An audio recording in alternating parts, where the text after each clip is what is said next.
ito mga ka-farmers, yung mga itlog natin na kolekta ng 4 na araw. Yan. So yung iba dito kailangan nating i-dispose na, hindi natin paabutin ng 1 linggo. So maghahanap tayo ng bibili nito at merong isang tray na ang ihahatid natin ngayon. So bali ang nandito is mga 6 na tray.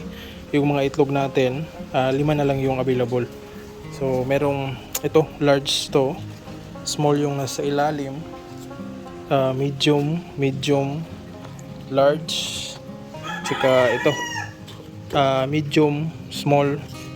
Ito merong konting small sa ilalim, at ito yung mga reject natin ng mga itlog, yung may mga crack o basag. Yan. Yan.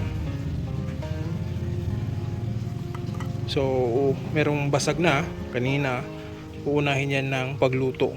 So ito, reject din ito. Meron ding mga basag dito, konting crack, kaya reject na yan. Gaya nito. So yan. So ito yung i-deliver natin yung isa ngayon. Yung 5 ay hahanapan natin ng buyer. So pupost lang ako sa Facebook para mabenta natin ito. Alright.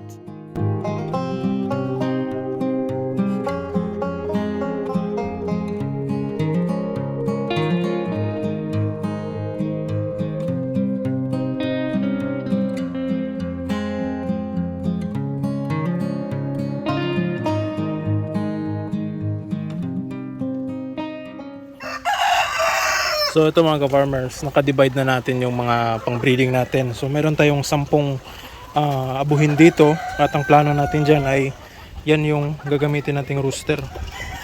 Yan. So native yan, na para native breeding. So oriental fowl yun. Ito yung ipapares natin sa 10 inahin natin. So dito na batch ay wala pang nangingitlog so far, dahil ito yung nandun sa unahan.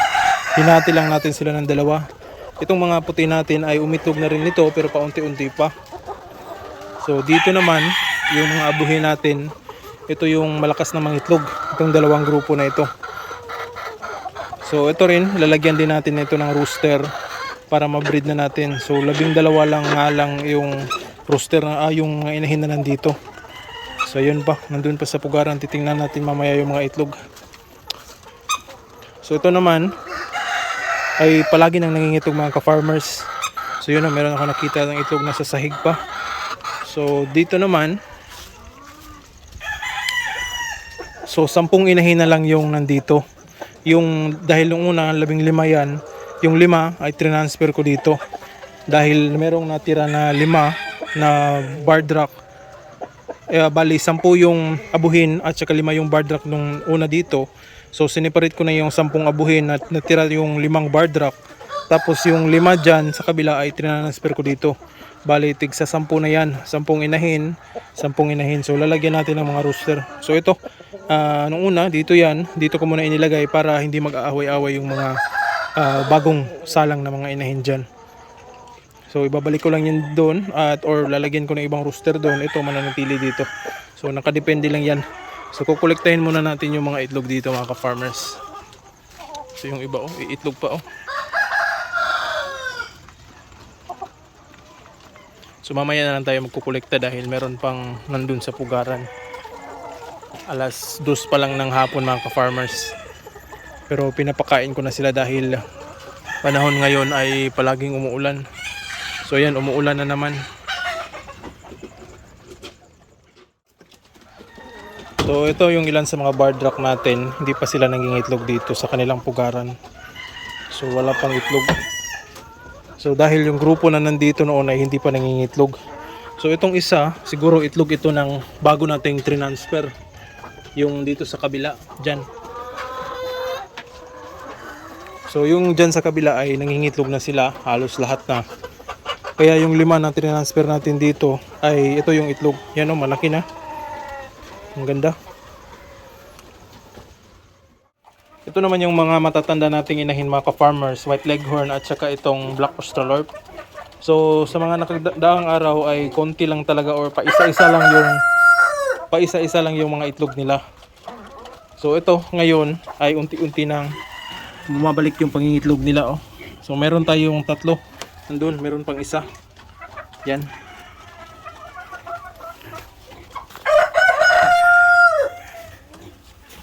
So dalawang itlog ng Black Australorp at isa yung puti. So sa mga ilang linggo pwede na natin itong gamitin breeding. Alright. So dito naman mga ka-farmers, ngayong araw na ito ay tatanggalin natin yung rooster na yan.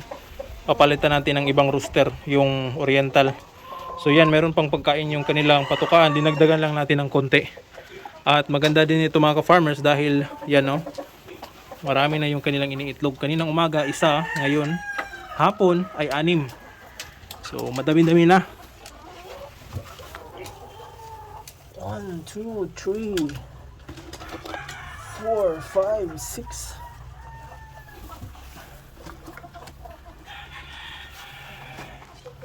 So ito ay kukunin muna natin yung rooster. So ito na yung rooster mga ka-farmers. Dito muna ito. So ipapahinga muna natin ito ng 2 linggo or 3 linggo. Or mas mabuti kapag 1 buwan. So di muna natin yan gagamitin yung ating pure Black Australorp. At ito naman yung barred rock dito. So merong isang bakante. Diyan natin nilalagay yung Orpington Blue na rooster doon sa White Leghorn. Alright. So yung isa pala, kaya yan na bakante mga ka-farmers. Dahil yung isa nating White Leghorn dito, bali 3 ito, namatay. So ito na lang yung mga natira. 2. Yan. Magaganda na sila. So 2 rooster na lang yung natira sa atin na pure. Ito pa yung isa, oh. Hindi ko na bubuksan yan. Matigas buksan. So ito pala yung isang abuhin na pwede nating gamiting rooster sa napakalaking manok ito mga ka-farmers. Yan, oh. Hindi man yan malaking tingnan, pero kapag nahawakan yan mga ka-farmers ay sobrang laki niya. So mahihirapan ka sa pag kuha ng manok na ito dahil malaki. So binabai yan, 50% na dugo ay barred rock at saka 50% naman ay yung native. So yung rooster na yan ay pwede natin gamitin pang breeding ng native. So ito yung asil natin na inahin. Yung iba dito, ito yung pure natin na Leghorn na matanda na. So running 6 years old na yata yan. Yung iba dito Game Paul, doon Game Paul yung 2. So dyan na natin nilalagay yung ating Orpington Blue. So ito mga ka-farmers, nandito na naman sa sahig yung iba. So 3 itlog yung nasa sahig. So dito sa pugaran, 2, 5. 3 dito, 2 dyan. So 5 yung mga itlog ngayon sa pugaran, 8 lahat mga ka-farmers. So kukunin na natin ito dahil hapon na. So itong isa mainit pa.